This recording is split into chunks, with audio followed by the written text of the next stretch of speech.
Dr. Arifin Sunggono dengan gelar Magister Kesehatan, pakar anatomi konsultan. Betul ya Pak Arifin ya? PAK ya, pakar anatomi konsultan ya, PAK Pak. Ya, pakar anatomi konsultan. Nah, beliau ini masih praktek ya, seorang dokter yang masih praktek di Jalan Veteran 19 Bandung. Nah, ini kalau Bapak Ibu yang ada di Bandung, kalau butuh konsultan, boleh ke alamat ini. Dia bekerja juga sebagai dokter umum, seorang pensiun PNS sejak tahun 2018. Tahun 1982 sampai 2018 adalah staf anatomi fakultas di Universitas Pajajaran. Betul ya? Ya, betul. Dokter kedokteran.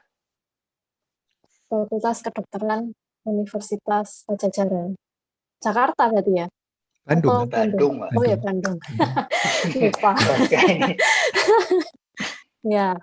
Nah, ini riwayat pendidikannya juga panjang nih, dari sejak tahun 1980. Beliau lulus dokter di Fakultas Unpad Bandung, lalu tahun 2000 kursus langsung ke Cina ya, di kursus akupuntur di Shanghai University, Shanghai, Cina. Terus lanjut lagi 2001 di Shanghai Hospital, Cina juga. 2002 belajar lagi beliau di Nanjing Hospital, China.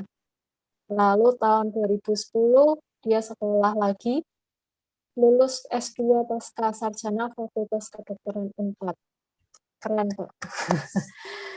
Ya, ini dia juga selain sebagai akupuntur, dia juga punya hobi ya, berupa Tai Chi sejak tahun 2001.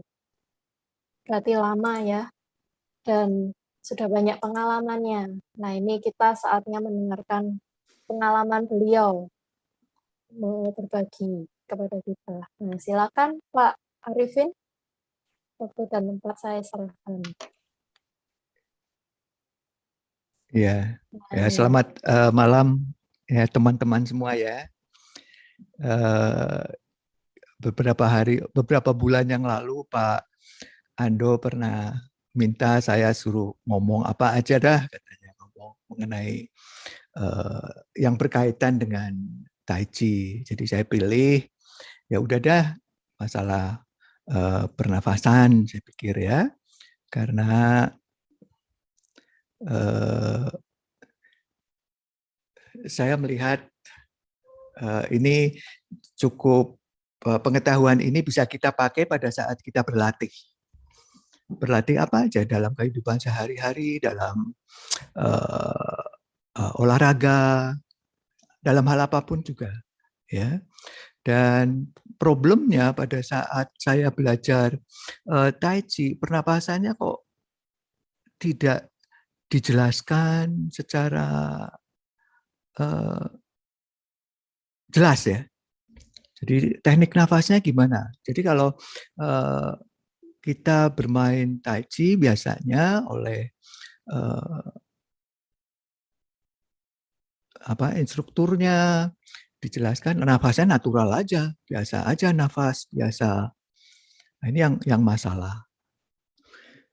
Saya lihat-lihat kemarin dalam masa pandemi kok pernapasan begitu penting gitu ya. Kemudian saya lihat di satu jurnal atau penelitian di Kanada mengatakan bahwa fungsi paru-paru kita sesuai dengan bertambahnya umur, dia bertambah turun, bukan bertambah naik, tapi bertambah turun. Jadi kalau posisi kita di 60-an, ini turunnya banyak sekali. Optimumnya di sini. 20-30 sekian. Udah itu turun deh.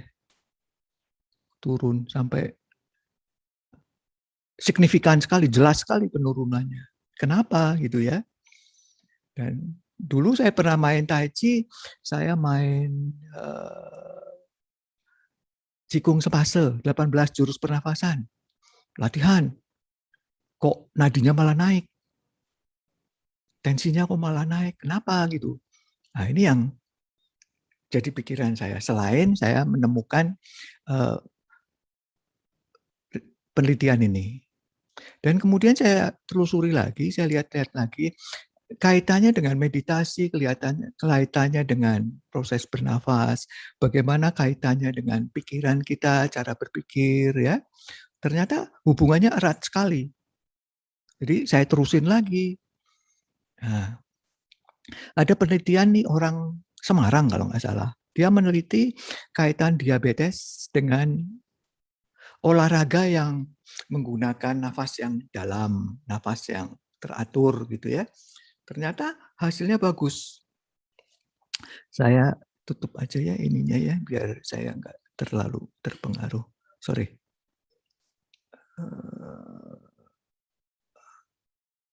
Oke. Jadi kalau kita mengexercise apapun, kemudian dengan menggunakan pernafasan dikombinasi, maka terjadi penurunan kadar gulanya itu tinggi sekali, signifikan sekali. Nah, ini saya coba, ternyata betul. Ternyata betul, signifikan. Dan kemudian obatnya bisa dikurangin, sampai setengahnya itu bisa. Ada beberapa ini, ya, itu pengalaman. Kemudian di luar negeri juga, pada wanita-wanita hamil ternyata yang diabetes, gulanya naik, dengan latihan pernapasan, dengan exercise sedikit, gulanya turun.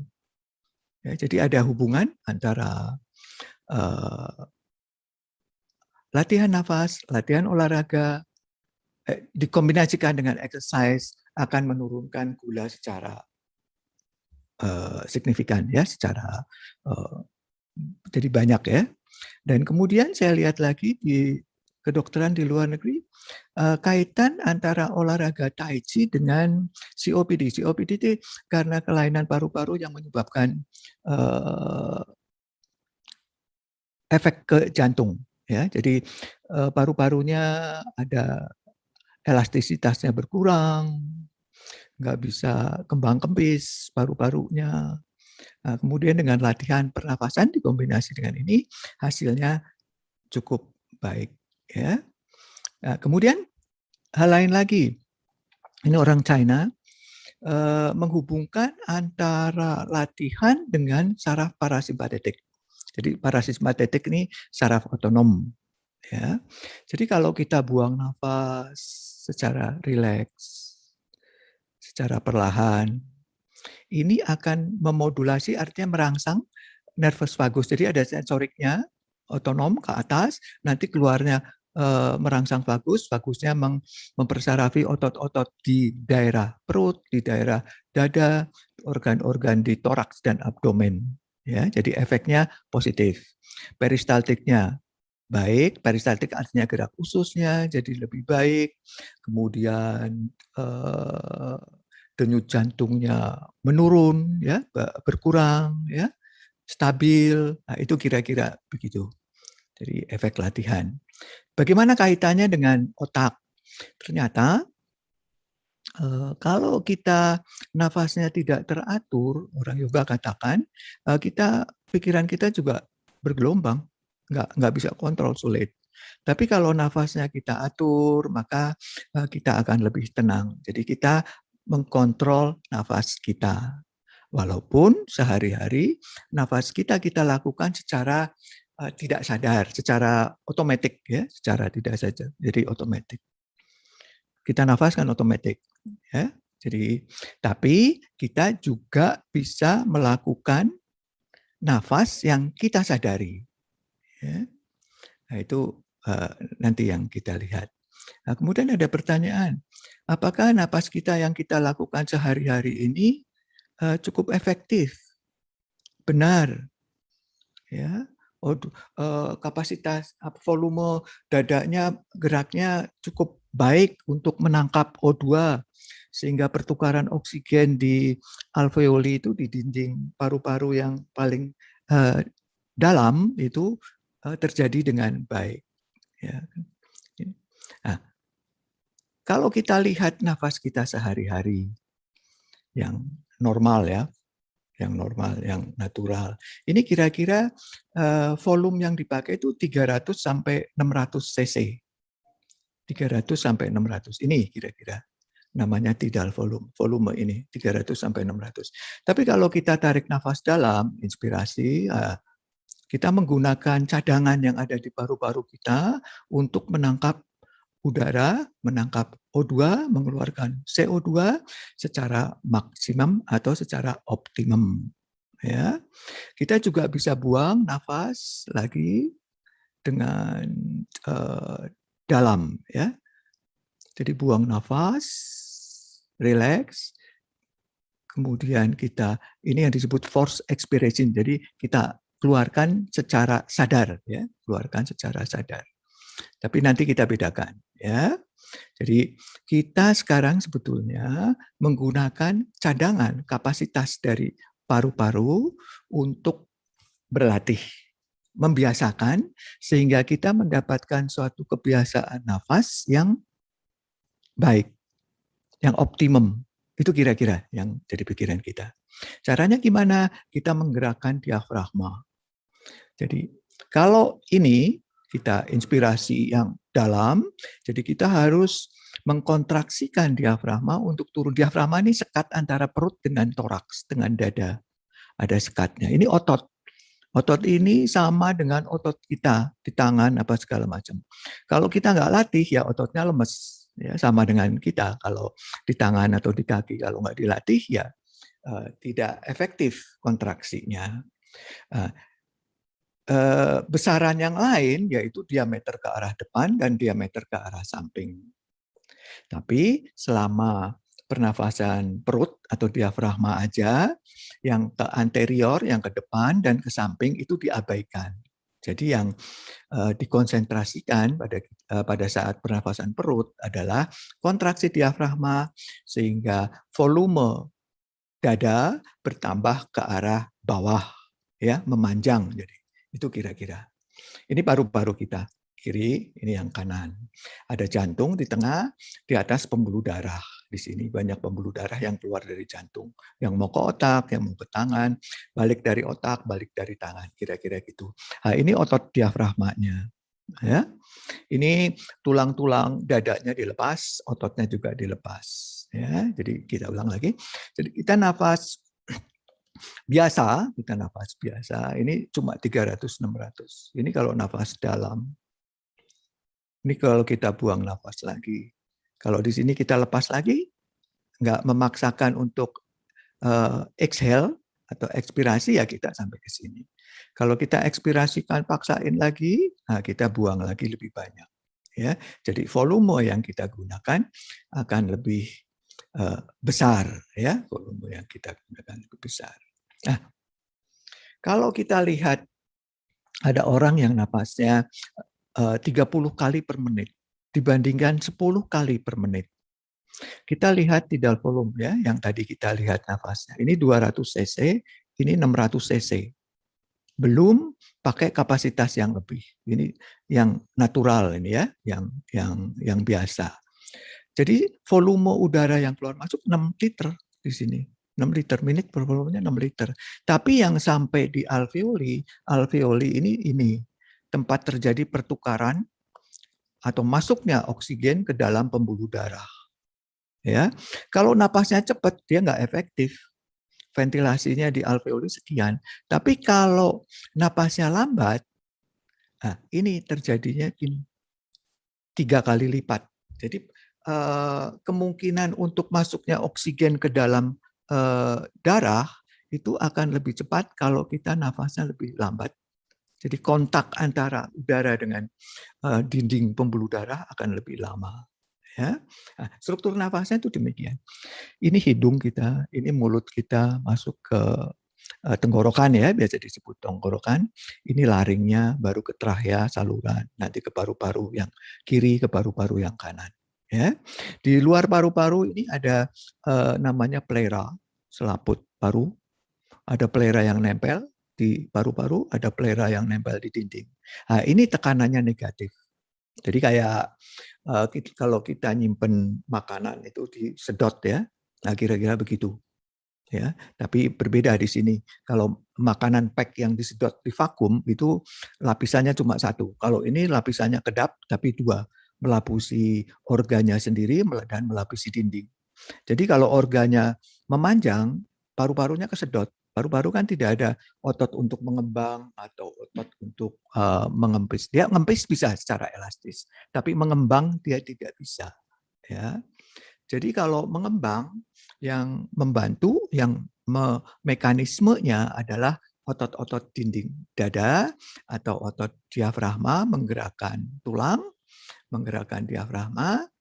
Jadi si pleuranya tertarik, paru-parunya mengembang, oksigen masuk dari atas, ya, dari saluran pernafasan. Itu kira-kira begitu, ya. Nah, ini ada pusat pernafasan. Kita nggak bahas pusat pernafasan, ya. Kita lihat di sini.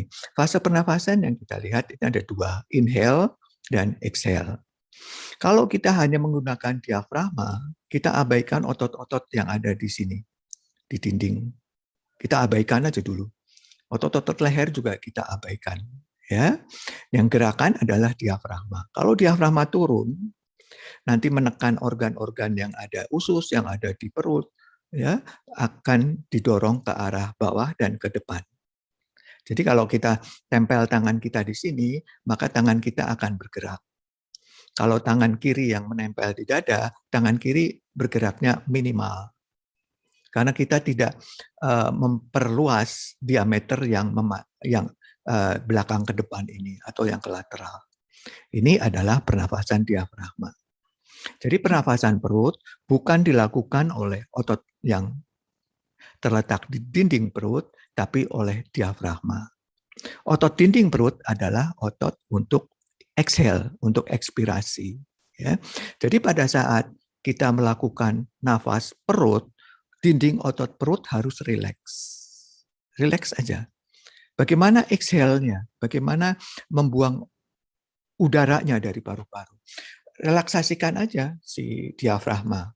Kalau diafragmanya direlaksasikan, maka dia akan balik semula lagi, naik ke atas. Istilahnya recoil, kayak karet aja ya, balik ke atas lagi.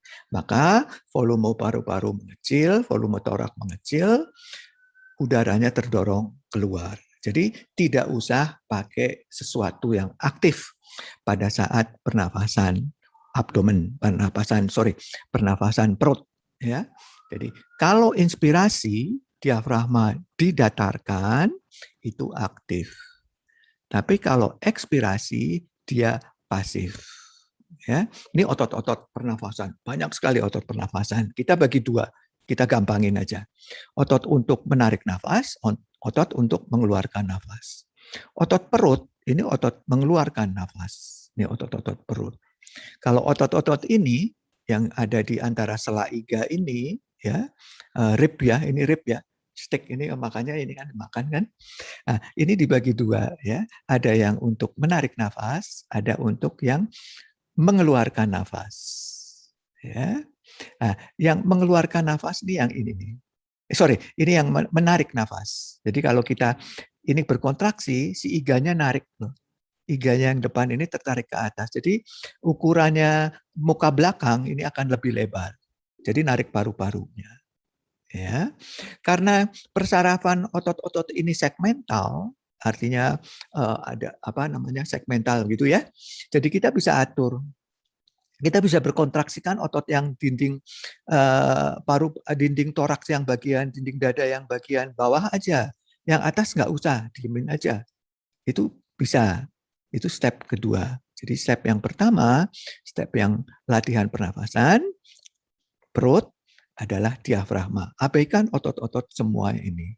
Ya. Nah, ini yang kita lihat tuh ini. Diafragmanya menurun. Ini diafragma kalau normal begini.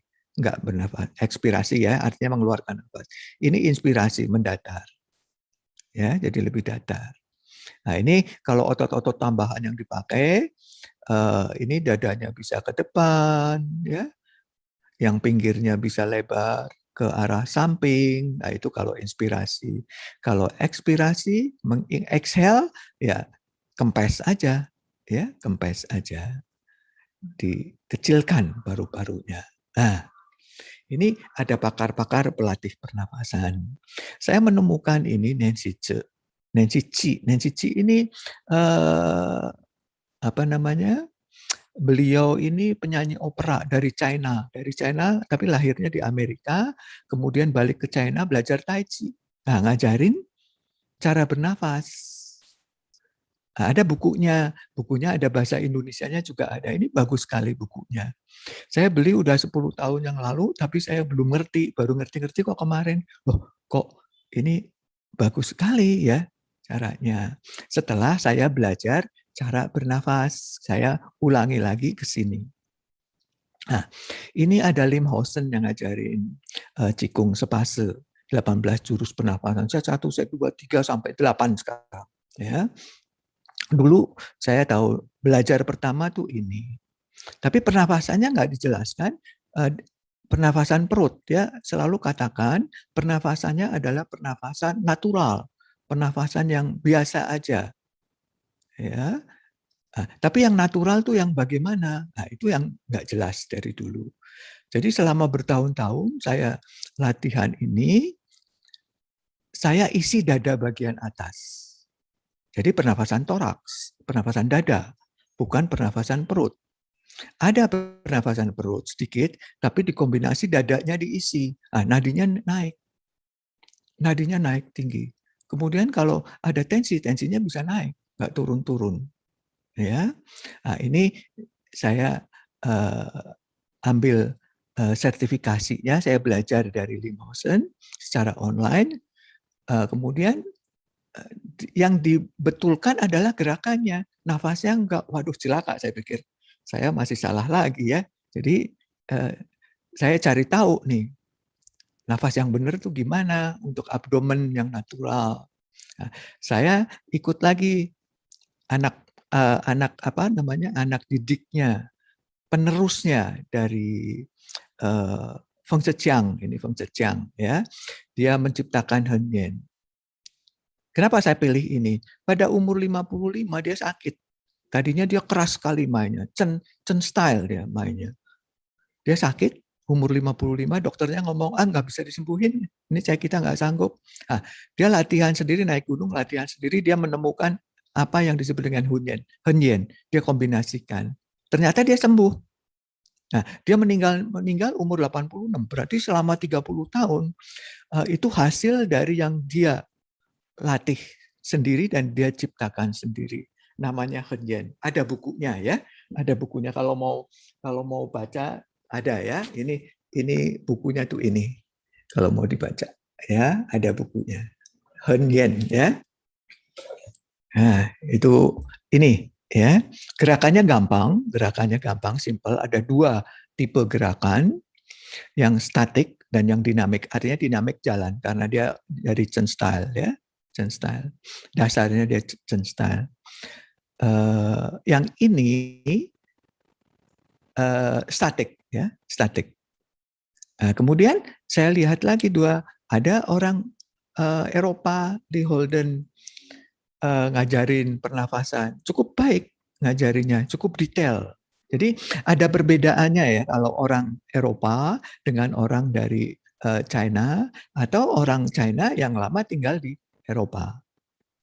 Ya, ini lebih jelas. Yang lebih jelas lagi itu ini, britiologi. Ini bisa kursus secara online. Saya ikut kursusnya dan penjelasannya agak lebih detail ya. Jadi kita mencernanya lebih gampang. Ya, mencernanya kita lebih gampang. Dia juga mempelajari yoga dan mempelajari tai chi. Ini orang Denmark atau orang mana ya namanya, Stig Severinsen. Saya ikut online course-nya dan ini ada bukunya bisa di-download. Namanya Bretheology. Bisa di-download ya, Bretheology sesuai dengan nama ini. Ini bukunya Bretheology ya. Detail sekali karena dia seorang ahli ilmu faal dan kemudian dia juga memecahkan rekor dunia untuk menyelam di laut. Ya, dia mengajarkan cara bernafas ya secara bertahap.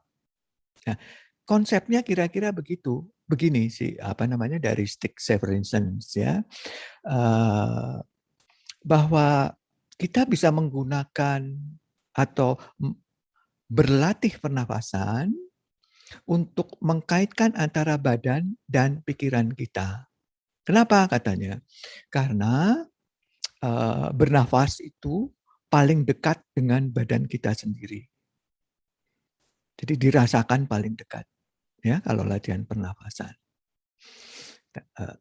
Ini kira-kira konsepnya. Jadi dia menyatukan antara nafas, pikiran, dan badan. Nah, kemudian cara exercise-nya gimana? Ada tahapannya, dia step by step. Saya ambil stepnya ini karena berbeda dengan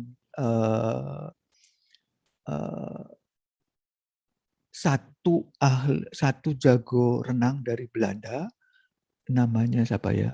Wim Hof, namanya Wim Hof. Kalau kita lihat Stig Severinsen, dia lebih bertahap ngajarannya. Kalau Wim Hof langsung tahan nafas belajarnya. Nah, oleh Stig Severinsen kita jangan latihan tahan nafas dulu. Kita biasakan latihan diafragma dahulu. Jadi bertahap. Jangan langsung breathe hold. Jadi jangan langsung tahan nafas. Ya. Nah, stepnya bagaimana? Stepnya yang satu kita nafas natural aja, quiet breathing, nafas biasa, nafas secara alamiah, kita nafasnya netral. Perhatikan aja, tarik nafas, buang nafas, tarik nafas, buang nafas. Perhatian kita pada nafas kita sendiri. Ini juga diajarkan oleh orang-orang Buddha, orang-orang yoga, ya diajarkan untuk memperhatikan pergerakan nafas atau keluar masuknya udara. Nah, nanti yang kita perhatikan adalah ritmenya, ritme nafasnya dan nadinya. Ya. Maksudnya nih, ritme nafas tuh demikian. Kita bisa tarik nafas dengan 2 ketukan, buang nafas 2 ketukan. Atau tarik nafas 2 ketukan, buang nafas 4 ketukan. Itu boleh, dilatihnya begitu. Ya. Ini nafas diafragma ya, nafas diafragma. Kita perhatikan nadi, ya, nadi kita perhatikan, kita perhatikan juga nadi dan ritme pernafasan, ya. Jadi ritme kita ambil yang natural. Setelah ini terbiasa, kita mengenal nafas kita kenalin diafragma kita, baru kita bernafas secara sadar. Jadi secara sadar kita menggerakkan diafragma. Ya, jadi kalau dia mengajarkan nafas netral dulu. Jadi kita perhatikan nafas. Keluar masuk nafas. Tapi ada satu lagi guru meditasi yang mengatakan kita modulasi dulu sebelum kita ke nafas. Bagaimana kita modulasi? Kita relaksasi tubuh kita dulu. Jadi kita rasakan, body scanning namanya ya, rasakan relaksasi di wajah, relaksasi di lidah, relaksasi di leher, pundak, bahu, lengan atas, lengan bawah, bahu, dada, perut, panggul, paha, relaks, kita rasakan di daerah situ. Kemudian kita rasakan di betis, kita rasakan di kaki. Nah, itu memodulasi dulu, ya, memodulasi. Kita modulasi dulu, baru kita latihan nafasnya. Kira-kira begitu. Ya, jadi sebelum nafas. Pernafasan diafragma. Bagaimana kita menggunakan pernafasan diafragma? Kita menggunakan diafragma untuk memperluas rongga dada. Abaikan otot-otot pernafasan tambahan. Jadi kita tidak menggunakan otot dada, otot leher, dan segala macam. Ya, jadi pada saat kita menarik nafas, kita sadar. Kita menarik nafas, lakukan dengan aktif. Ya, setelah proses yang step yang pertama tadi. Pada saat kita exhale, mengeluarkan nafas, mengeluarkan udara dari paru-paru, lakukan secara pasif. Jadi kita nggak tekan diafragmanya balikin ke atas, enggak. Perut juga nggak ditekan. Jadi tarik nafas ya biasa, ya kita lepasin. Pada saat latihan diafragma, dada nggak boleh bergerak. Jadi dada nggak boleh ikut bergerak. Nah itu nggak boleh. Jadi yang dilakukan, dadanya tetap diam, diafragmanya yang turun ke bawah. Jadi tangan kita tidak bergerak ke arah depan, tapi diafragmanya turun ke bawah. Pada saat exhale, kita lepasin aja diafragma. Ya, kira-kira begitu. Ya, nah ini kira-kira gerakannya begitu. Ya, diafragmanya turun ke bawah, ya, mendorong perut ke depan. Ya, lakukan secara aktif. Exhale, lakukan secara pasif. Ya, itu kira-kira. Latihan paling gampang sambil tidur, relax. Ya, jadi posisi terlentang, relax. Tangan kanan di dada, tangan kiri boleh di lambung. Ini tergantung kebiasaan ya, boleh. Tangan kiri di atas lambung di sini. Ya, saat inhale, saat menarik nafas, gerakan diafragma kan turun, udara masuk, perutnya terdorong ke bawah dan ini lambung terdorong ke arah depan. Pada saat mengeluarkan nafas, ini rileks pasif. Jadi ini turun, kita rasa di tangan kiri turun dan keluar nafas hangat. Boleh ya. Jadi fokus kita bisa dua hal, malah beberapa hal yang bisa kita lakukan pada saat ini. Pertama yaitu relaksasi dulu. Kedua, kita perhatikan nafas kita secara natural, secara alamiah. Ketiga, baru berlatih diafragma. Keempat, boleh latihan savasana, ya body cups, ya, merasakan gravitasi. Nah, kalau kita langsung savasana, kayaknya agak belum sensitif.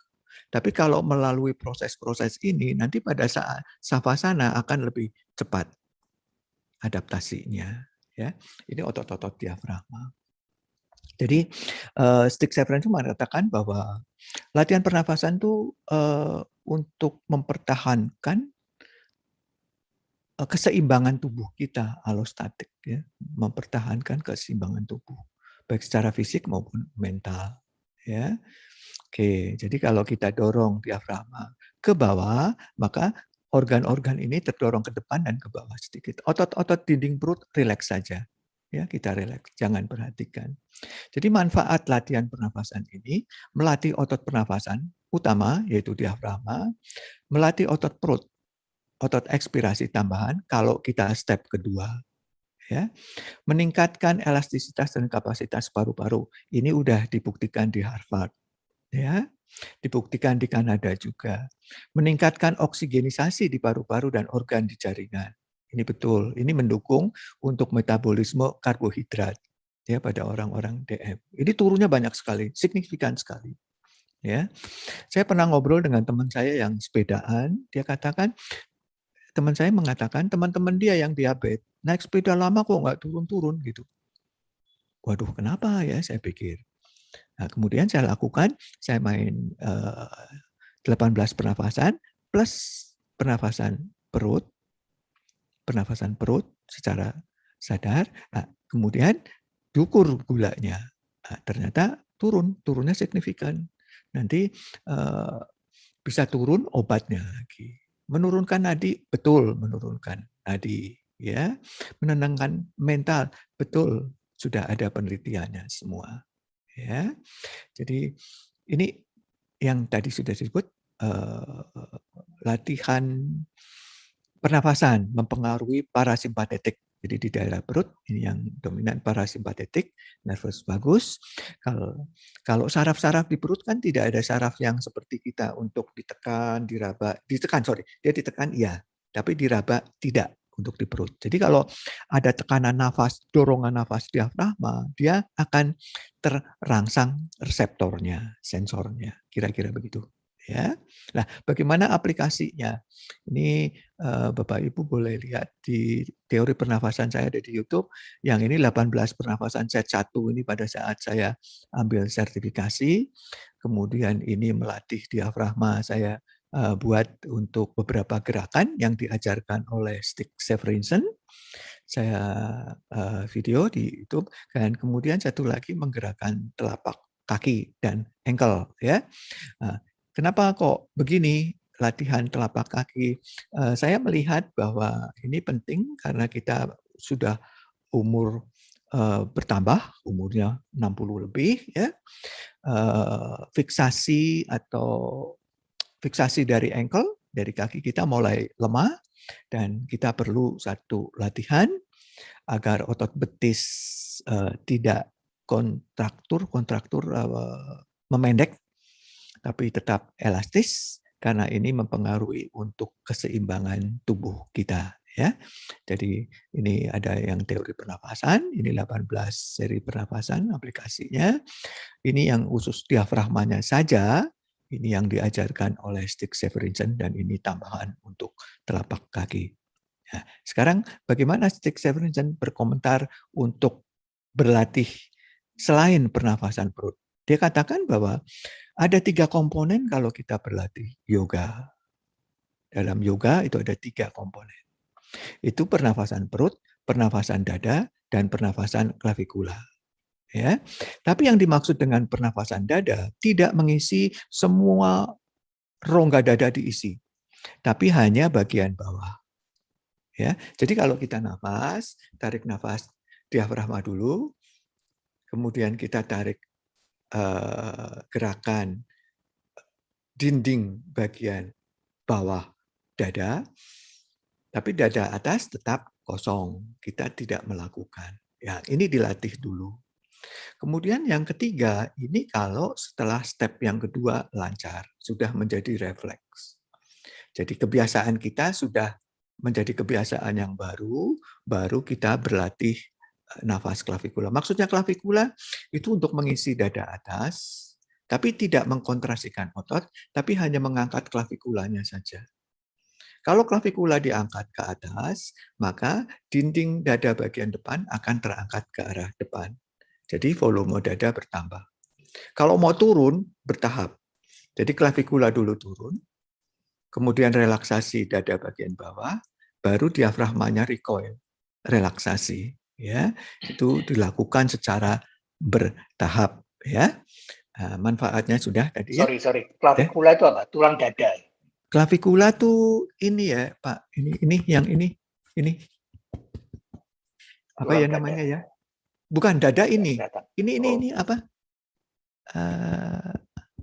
Apa ya namanya ya? Klavikula selangka ya. Bahasa Indonesianya apa saya nggak tahu. Yang horizontal ini loh. Selangka. Yang horizontal. Selangka ya. Nanti kita lihat ya. Ada lagi yang ngajarin 478 breathing teknik. Dia 7 hitungan hold, tahan nafas. Nah, sama Stig Severinsen jangan dulu. Kita latihan tarik nafas, buang nafas dulu. Jangan hold dulu gitu. Ya. Nanti kalau sudah terbiasa baru kita latihan tahan nafas. Tahan nafas juga tidak boleh langsung dengan hitungan yang tinggi. Kita bisa hitung 2 2 4 2 4 2 4. Ada hitungannya sendiri ya, hitungan tarik nafasnya. Kenapa kok Stig Severinsen nggak menganjurkan untuk langsung tahan nafas? Kita kalau tahan nafas, kita yang tekannya leher, ini darah dari otak nggak turun. Darah dari wajah nggak turun ke sini. Jadi kayak orang ngeden. Karena di bagian dada bagian atas itu isinya pembuluh darah. Kalau ini diisi rongga paru-parunya penuh sekali sini, maka akan menekan di sini. Tekanannya meningkat. Kalau tekanannya meningkat, darah dari atas tidak akan jalan turun ke bawah. Jadi kalau kita pada saat nafas, kita kan berharap bahwa aliran darah tetap jalan semuanya lancar, ya. Apalagi kalau tahan nafas. Kalau tahan nafasnya di semua leher, maka dari otak nggak akan turun. Sama aja kalau orang ada yang latihan dorong-dorongan, ngeden, ya, matanya blotot. Matanya akan blotot karena tekanannya meningkat di daerah kepala, ya. Itu yang perlu dihindarkan. Jadi kita berlatih nafas untuk mengatur pikiran kita lebih tenang, ya, mendapatkan sesuatu yang stabil. Tapi kita harus mengkontrol nafas kita.